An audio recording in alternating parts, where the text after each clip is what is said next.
will do. I want to take you to the scriptures and let's see what the good Lord has for us. Beloved, wherever you are, wherever you may be, just tune your spirit mind with the Spirit of God so that you'll be blessed this morning. Shall we quickly take our Bibles to Acts chapter number 16, verse number 25. Acts chapter number 16, verse number 25. But at midnight, Paul and Silas were praying and singing hymns to God, and the prisoners were listening to them.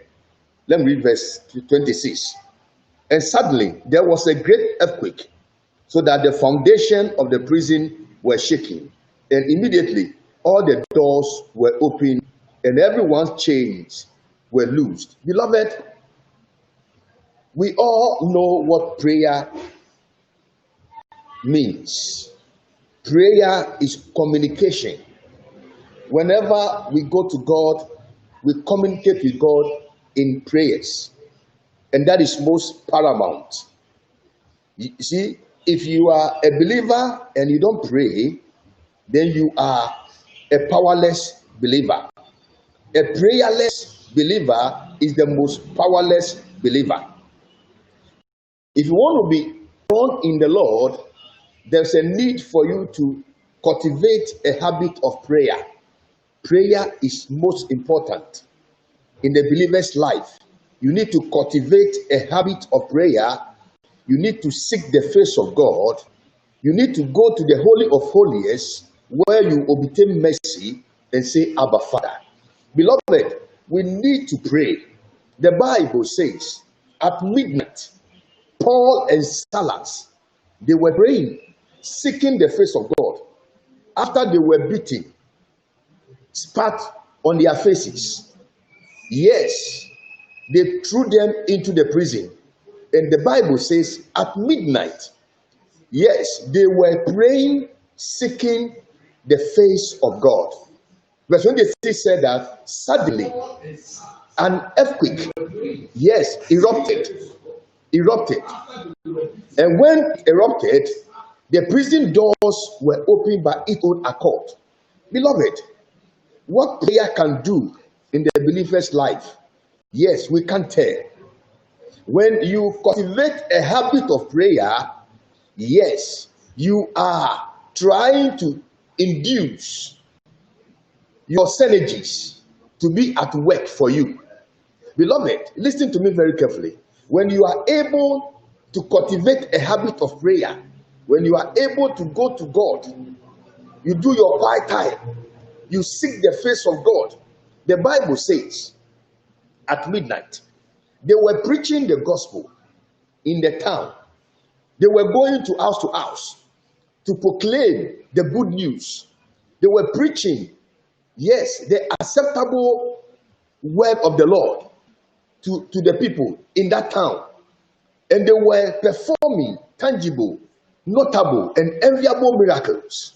The Bible says there was a damsel who was filled with divination, foul spirit, and who could prophesy or predict what the future holds. And all the people in the town believed in that damsel because she was using a familiar spirit. And according to the Bible record, this damsel was following Paul and Silas. He was following them. And look at a testimony. She said, these people were men of God. God has sent them to us. They were telling us the good tidings of God. So listen to them. But the spirit inside of the damsel is not the spirit of God. You need to have the spirit of discernment or the gift of discernment to be able to decipher, yes, evil spirit and good spirit. To be able to decipher bad spirit and good spirit.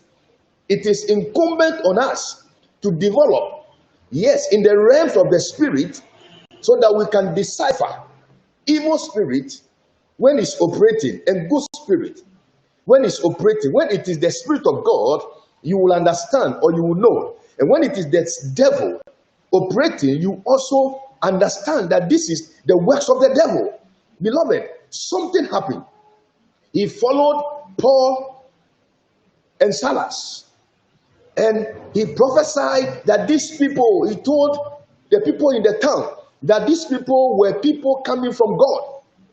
A record was correct. A testimony was correct. What she was saying was true, but she did not have the Spirit of God. Beloved, someone can tell you you are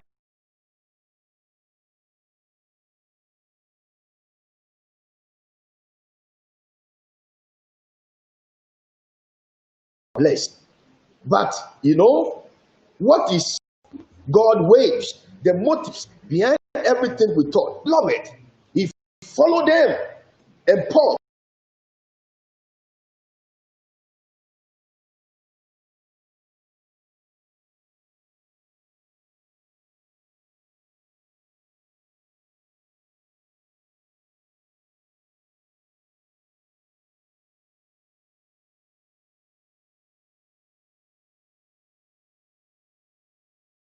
perceived in his spirit that this damsel